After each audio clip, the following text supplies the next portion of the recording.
আজকে আমি দেখাবো ঘরের মশলা দিয়ে রোস্ট রান্নার রেসিপি।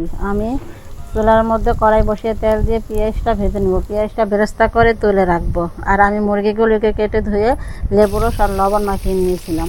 আধা ঘন্টা রেস্টে রেখে আমি ওই একই তেলের মধ্যে মুরগির পিসগুলি লাল লাল করে ভেজে নেব। ভেজে নামিয়ে নিয়ে একই তেলের মধ্যে আমি পেঁয়াজ দিয়ে দিব।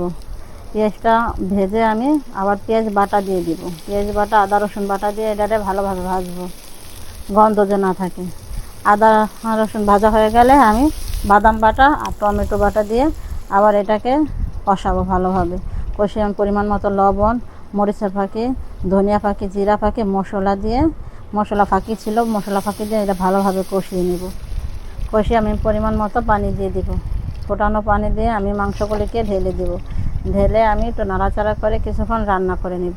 উপরে আমি দুধের ফাঁকি দিয়ে দিলাম 4 চামচ। আমি দুধের ফাঁকি দিয়ে একটু নাড়বো। নেড়ে আমি কয়েকটা কাঁচামরিচ দিয়ে দেবো স্মেলের জন্য। একটু টক দই দিয়ে দিব।